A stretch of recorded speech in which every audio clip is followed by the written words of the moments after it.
I talk about my moral values, I usually get one of three reactions. The first one is a secret handshake, because the people I talk to actually share my values, and that almost never happens. The second is the most common reaction. People tend to get confused, they don't really understand what I'm talking about. The third reaction is what irks me the most. It's when people get suspicious and are outraged. So, what is my moral framework?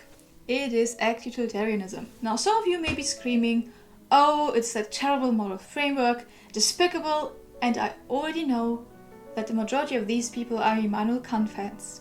I am not kidding whenever I try to talk about ethics. Kant fans tend to spontaneously materialize. They go, ooh, utilitarianism, it's all mental gymnastics, you're all psychopaths, you just want to have an excuse for your sick degenerate. But even normal people tend to get a bit suspicious, because to the question, do the ends justify the means? A utilitarian would answer yes.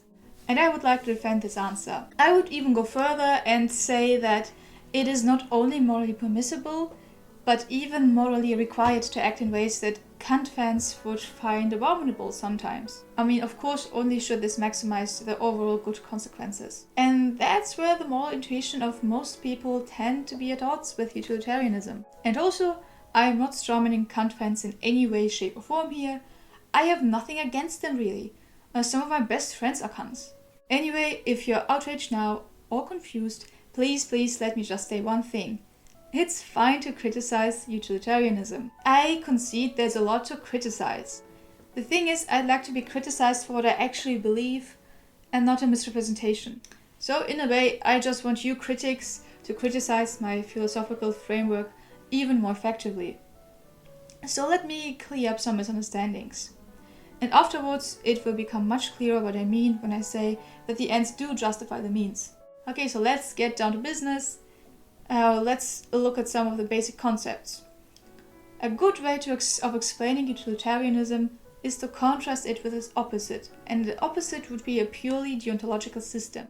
So what is deontology? Deontology, it is a normative system, I like to call the moral framework, and the central principle of this framework is that you always should follow a certain set of rules. And that's why in this video I will call such frameworks rule-based moral frameworks.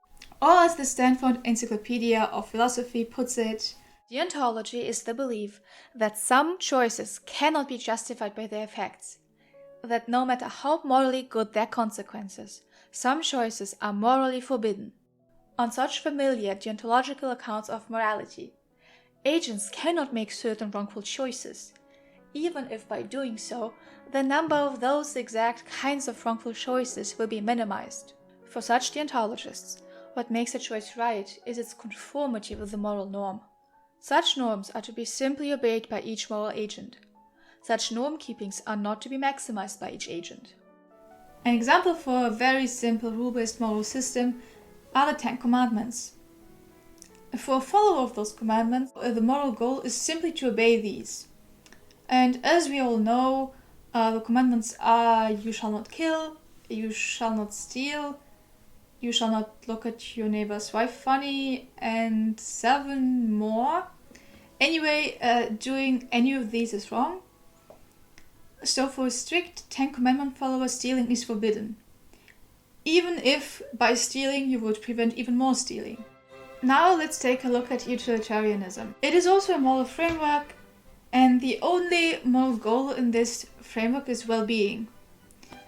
So simply put, you want to maximize overall well-being while minimizing suffering. In my version of utilitarianism, an act is morally right if its expected value maximizes well-being and or minimizes suffering. So if deontology is a rule-based moral system, we can say that utilitarianism is more of an optimized system. And to illustrate that, let's look at an example. Imagine that you have the next Saturday off and you have one of 3 options. The first option is you could watch television all day, and as we all know, after a day of watching television all day by yourself, you would feel kind of terrible. The expected value would be quite negative. Second option, you could be playing computer games all day, which is almost as bad as the first example, but the difference is that you have some friends around. So maybe it would have a slightly positive expected value at the end of the day. The third option is doing charity work. And that would have a, well, of course it depends on the charity work. If you just collect trash, I think it wouldn't have a positive value, but if you do some effective charity work, it could have a very positive expected value. So a utilitarian would always choose the third option. Of course, the effective one and not the trash collecting one. Okay, so now that the basic explanations are out of the way, let's return to the question. Do the ends justify the means? For someone who follows the rule-based moral framework, the answer is obvious: no. They separate actions and consequences. So in their mind, by doing wrong things, it's still possible that you can achieve good things. In rule-based moral frameworks, you reject the notion that acting wrongly can be ever morally right, though. So it creates this strange point of view where you should always do the right thing and stick to the rules, even though the consequences may be bad or good, so you don't care about the consequences. Kant argued famously that it is wrong to lie. It is wrong to lie even if that lie would save a friend who is pursued by a murderer.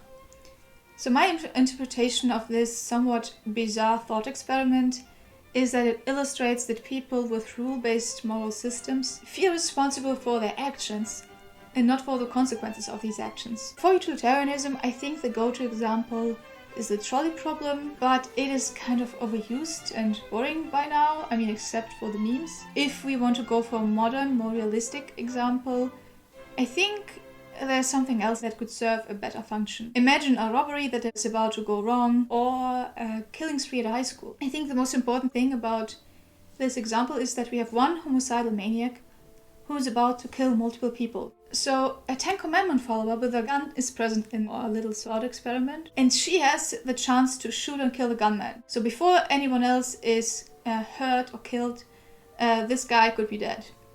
But thou shalt not kill. It is one of the 10 Commandments, as we discussed earlier, and she wouldn't go against them. So she would refuse to shoot, even though she knows what will happen next. As we can see, this example illustrates that the right actions and the good consequences are independent from each other in her moral framework. To a utilitarian, actions and consequences cannot be judged separately. So whether an act is wrong or right depends solely on its expected consequences. If the expected consequences are overall good, the action leading to them is right. If the expected consequences are overall bad, the action leading to them is wrong. Now think back to the maniac who is about to go on a killing spree. And let's exchange the 10 Commandment follower with a utilitarian. The utilitarian would evaluate possible actions and with regards to the consequences. One dead man is obviously better than multiple dead people.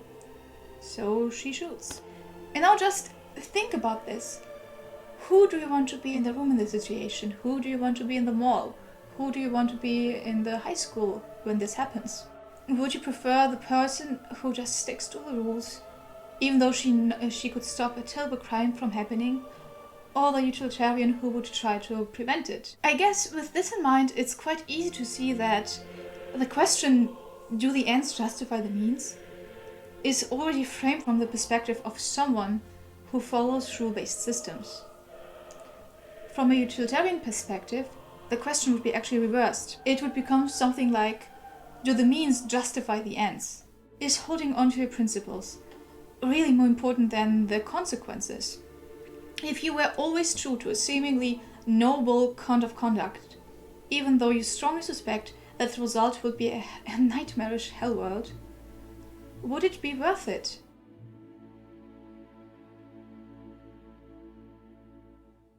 I guess some of you have noticed by now that the video hasn't been too nuanced so far. So let's bring in some nuance. First of all, beware of a false dichotomy.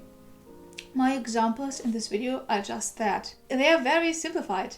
If someone goes on a killing spree, there are of course different ways to stop them. For example, if tasing the maniac is enough, from a utilitarian perspective you shouldn't kill him, you should just tase him. And of course, even before it happens, maybe the best thing that you can do is trying to prevent it, so this situation wouldn't even arise. I mean, not maybe, most likely. Most likely it would be the best decision. But more importantly, utilitarianism isn't perfect. I think I mentioned it before at the start of the video. There are many pragmatic problems with utilitarianism. First of all, for many situations, it is impossible to get any usable expected value. Should you go on the left or on the right side of the street? There's no way to tell. Often there's a very high level of uncertainty attached to expected values. Even if you have information that can help you to make decisions, if you suspect that the informations may be very unsound, maybe it's still not the best thing to use them. So my solution to those two problems is to probably stick to conventional rule-based systems in these cases.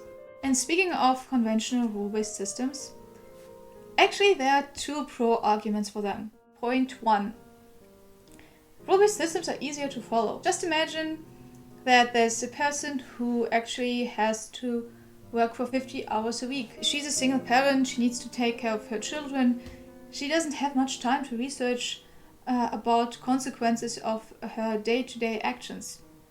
For her, it's good if she can at least act according to rule-based principles. Believe me or not, the capacity to be a utilitarian is not always given. Second pro-argument for rule-based systems. In many cases, in many situations, they're actually the safer call. The way I see it is you have on the one hand proven heuristics developed by millions of people over thousands of years versus someone who's convinced that they just know better. As a rule of thumb, if what you're about to do is very, very far away from conventional rule-based systems, you have to be very, very sure that you got it right. So please, talk to other people first. I really can't stress this enough.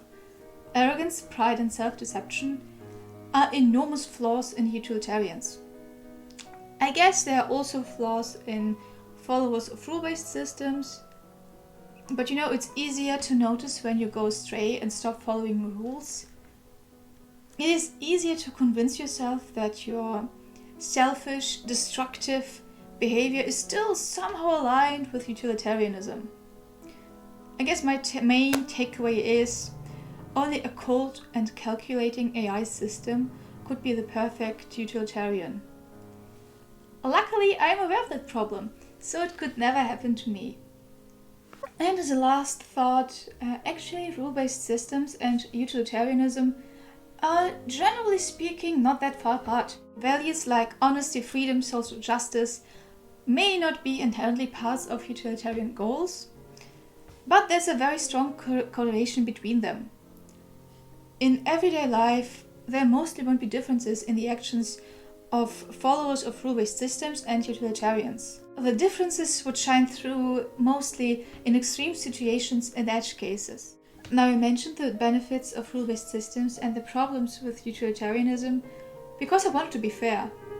But let us not forget that every rule, no matter how kind, no matter how just and noble it seems, can lead to hell once you stop caring about the consequences. And well, that's it. That is basically why I say yes, the ends do justify the means. Have I convinced anyone to join the cult of utilitarianism yet?